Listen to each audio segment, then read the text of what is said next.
It fills my heart with great joy and pride to be here today and share with you the insights from my first book, The Myth Busted, Women in RSS and Sisterhood in Saffron. I'm extremely grateful to Center for Human Sciences, Rishihood University, for having me here. I'm an ordinary dharmic girl who believes in the civilizational legacy of this land, and any malicious act done to wound my Sanskriti and Sabhyata will be confronted by me. This book is a small prayas in the direction of challenging the false narrative created around the world's largest NGO, Rashtriya Swayamsevak Sangh. My book is an attempt to bring the true narrative right in front of you all, so that the myth is busted. I have written my book under the invaluable guidance of Sahasar Karyava of RSS, Dr. Manmohan Vaidya ji, Sahakaryavahika of Rashtra Sevika Samiti, Alka Tai ji. The effort of busting the myth has been praised by dignitaries such as Bhai Reddy Shabri ji, Member of Parliament from Nandyal, Andhra Pradesh, and Vaniti Srinivasan ji, National President, Bharatiya Janata Mahila Morcha, and various other luminaries. अभी हम सब ने सुना कि कुछ false narrative और true narrative के बारे में, लेकिन नैरेटिव होता क्या है? क्या किसी को यहाँ पे पता है? प्लीज रेज योर हैंड्स जिन्हें भी बताओ. स्टूडेंट्स देयर, नैरेटिव्स के बारे में.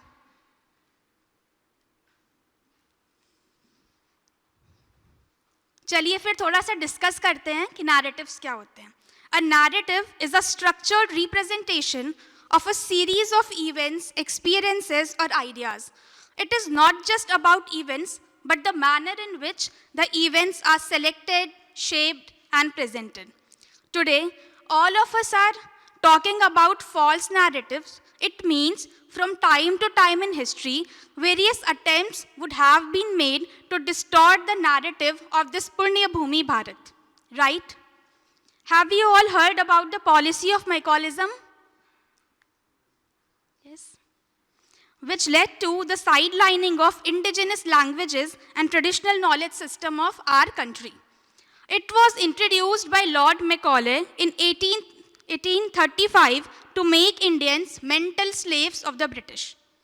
And this attempt is just one among many other conspiracies done to distort our Drishtikon.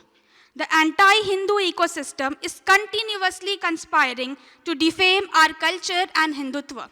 As a result, Hindu rituals for us have become superstitions, जबकि हमारे रीति रिवाज विश्व में सबसे अधिक सस्टेनेबल और बैलेंस्ड होते हैं.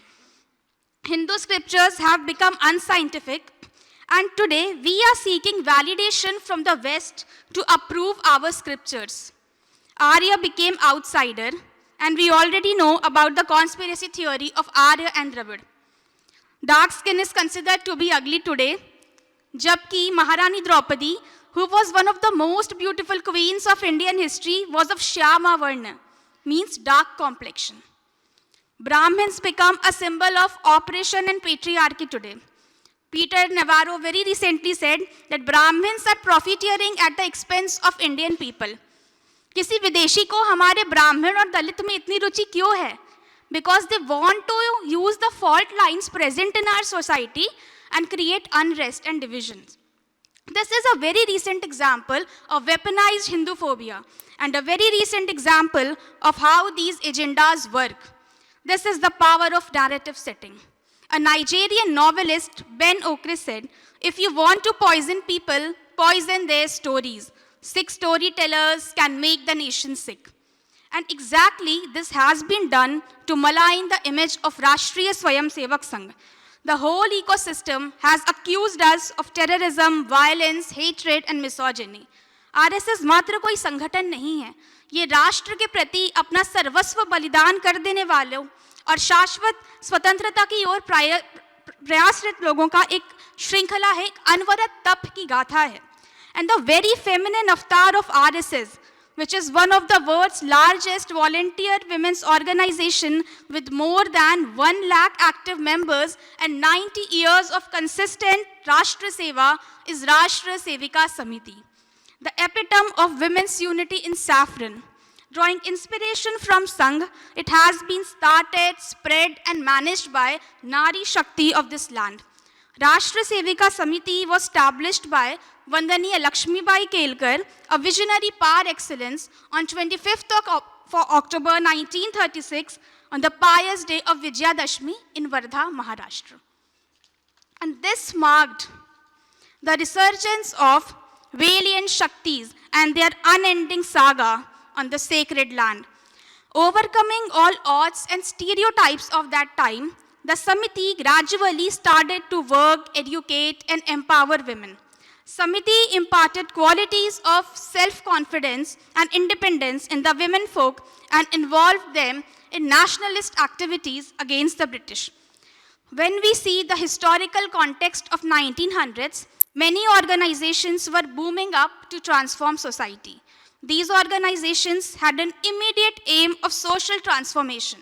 It means that works of these organizations could have brought cosmetic change, but the true and long-term change still needed a very deeper philosophy.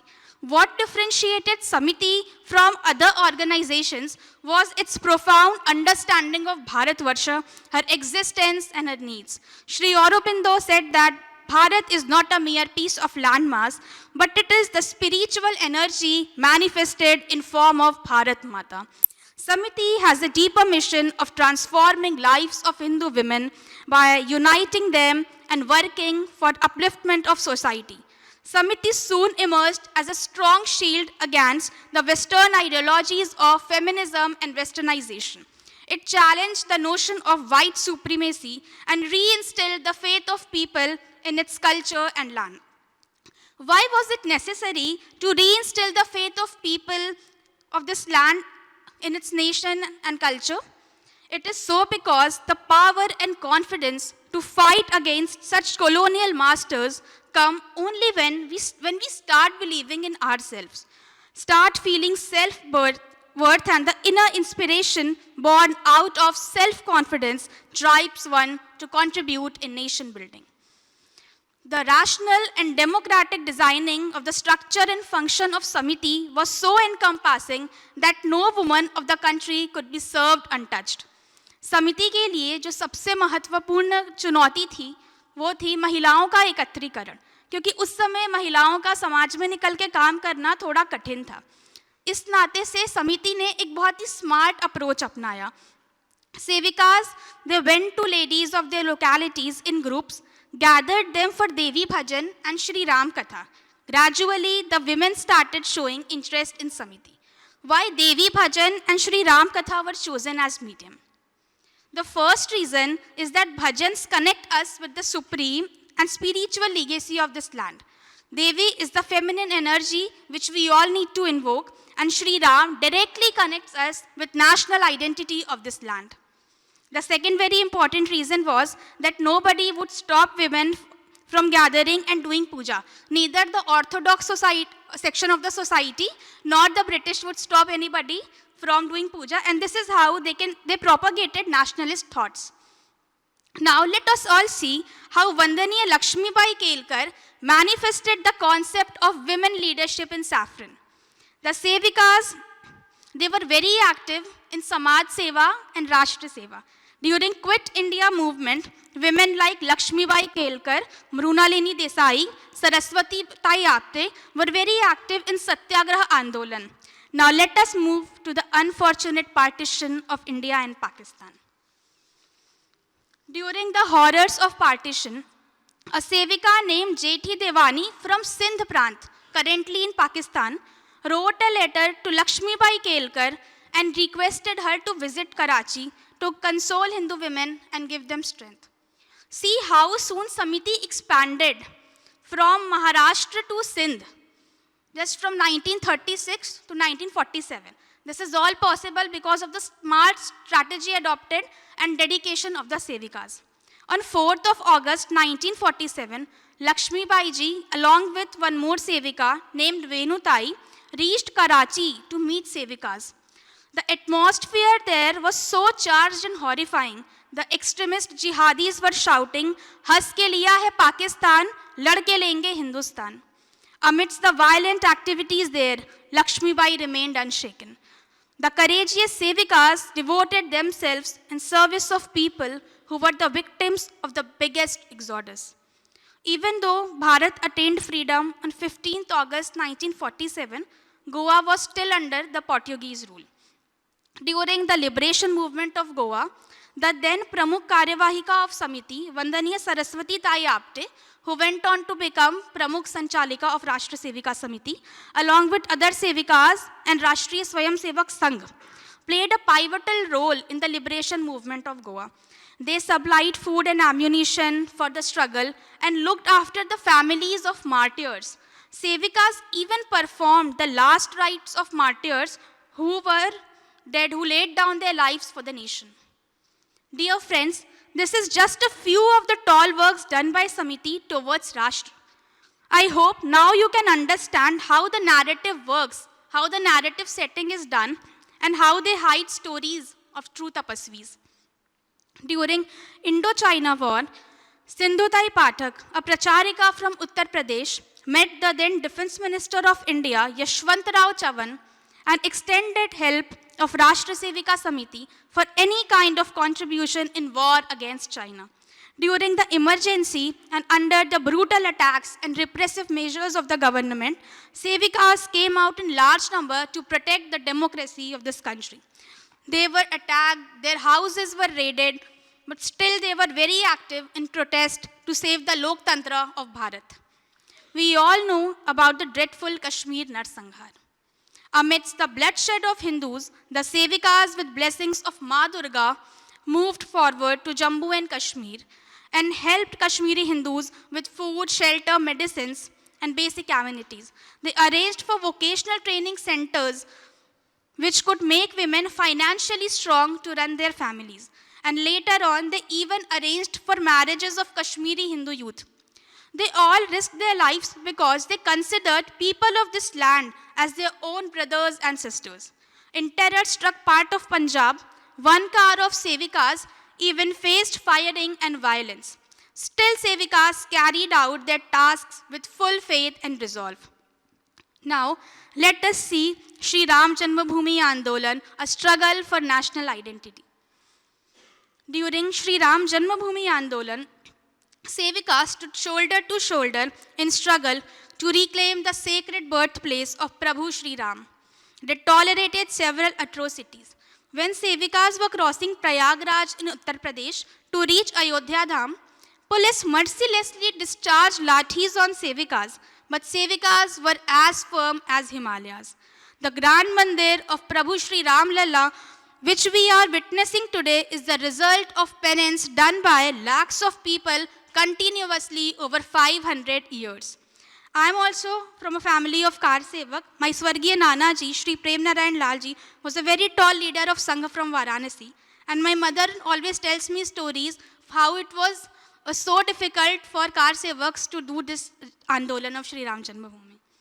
Sevikas are regularly working in areas of women empowerment and nation building.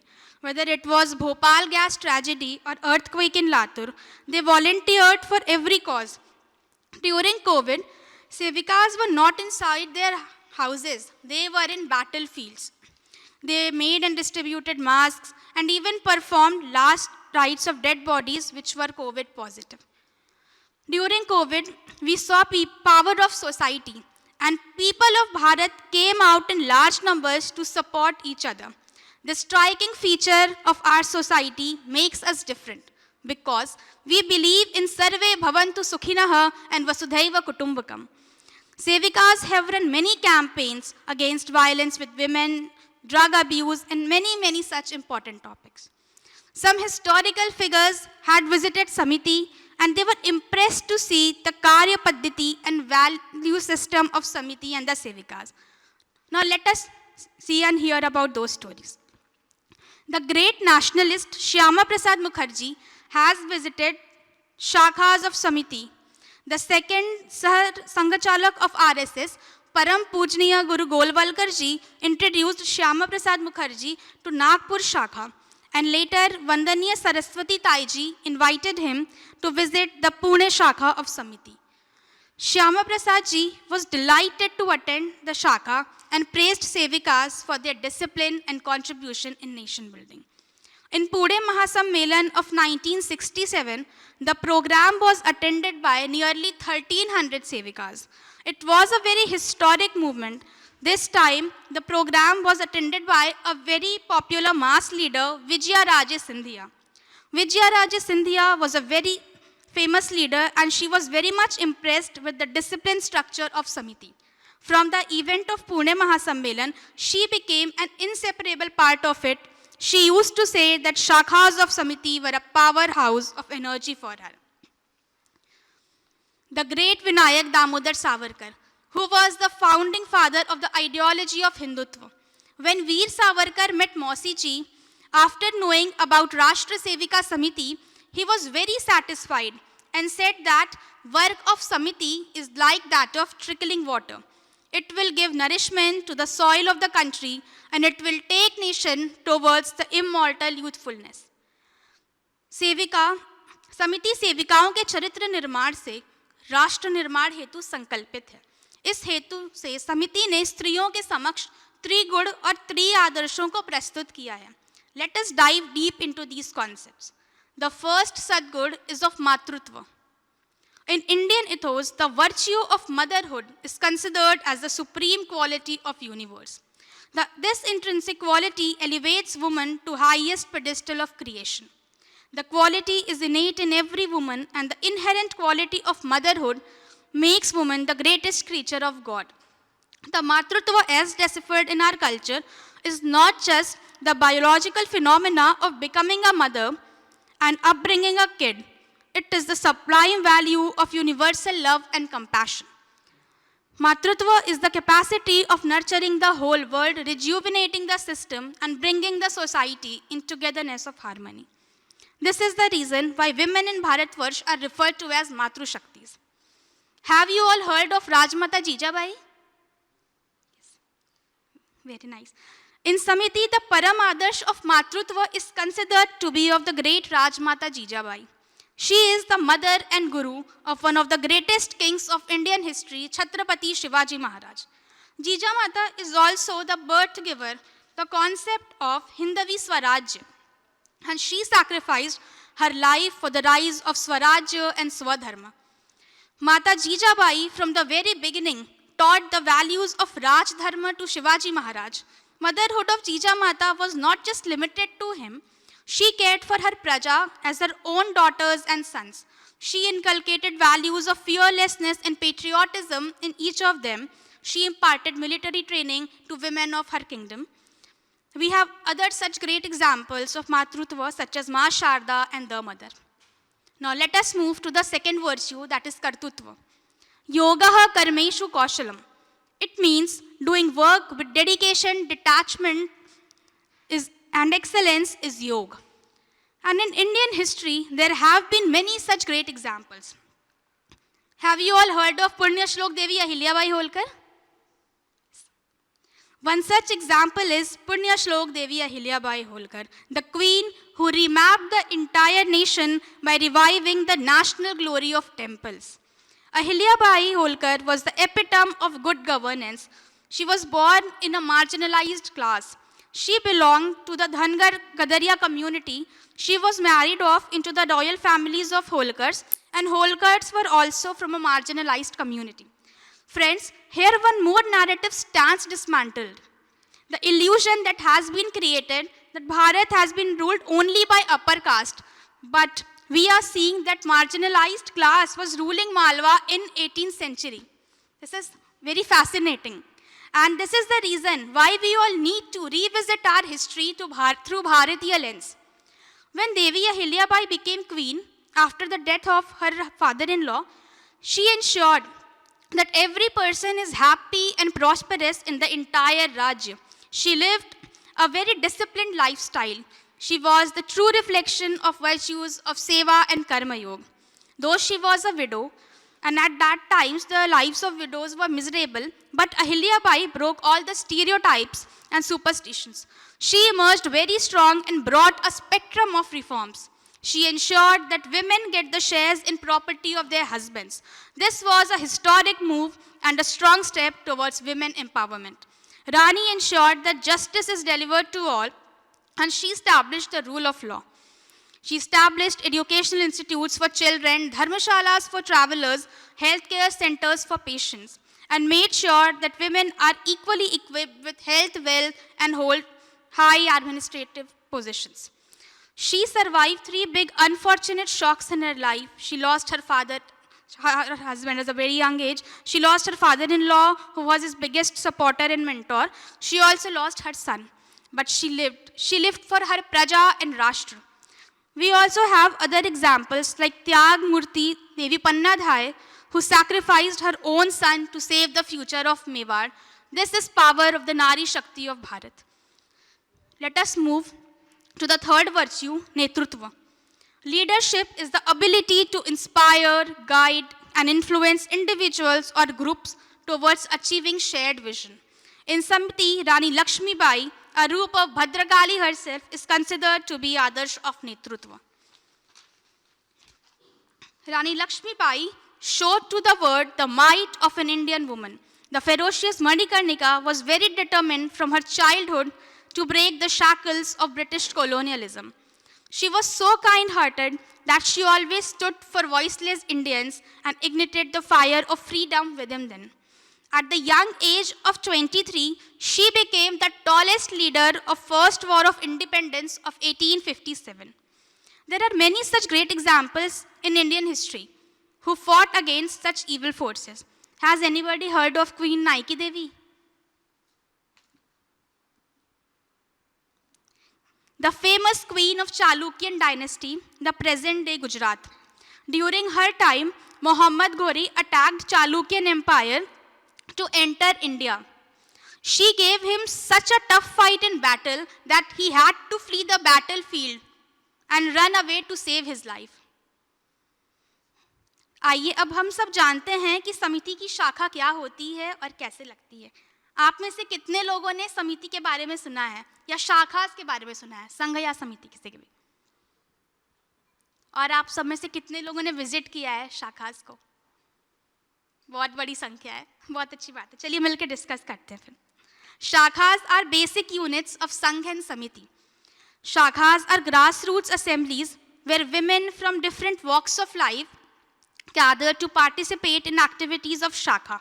The Shakhas are harbingers of Samrastha Bhav. Females together perform yoga, exercises, Niyuddha and Dand means martial arts, play games, that too Indic games, and sing Desh Bhakti songs, listen to Bodhiks, and pray to Bharat Mata in front of Param Pujya Bhagavad Dhwaj.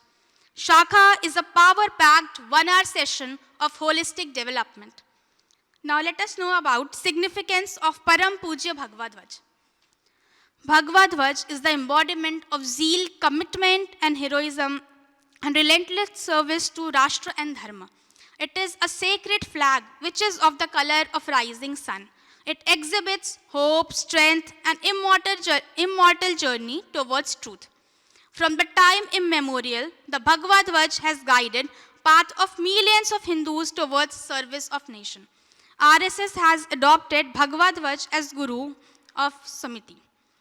Guru is beacon of light and journey of enlightenment. RSS wanted to ensure that it does not become a personality-centric organization.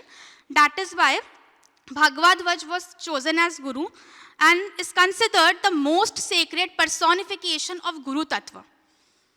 Now I am sharing with you a small glimpse of functional division of Samiti. Samiti has been divided in 12 kshetras, which covers every part of Bharat. Samiti is currently working in 40 prants, a total 1042 cities, and total number of shakhas in Samiti are 4,314. There are various Seva Prakalps of Samiti. Health-related projects are 188 in number, and women empowerment projects 118, educational projects 363, and dharmic projects 803. Samiti is relentlessly working for making our nation, Bharat, great again. Samiti has transformed lives of women from sevikas to mass leaders. Distinguished personalities like Sushma Swaraj and Sumitra Mahajan have been Sevikas of Samiti. Various women from Samiti are working as professors, journalists, writers, orators, researchers, and some are doing well in sports. Each and every Sevika is different with a unique personality, but when it comes to Rashtra and Sangathan, all become one in harmony of togetherness. And this is truly the need of the hour. We all have our aims, our missions, and our lives. But to protect and preserve our Sanskriti and our Rashtra, we need to come together and become one. We all are carriers of the divine nectar of this civilization, and we all are Amrit Santans. Let us all wake up, carry the message of Bharat Mata, and make our Bharat Mata Vishwaguru again. बहुत बहुत धन्यवाद.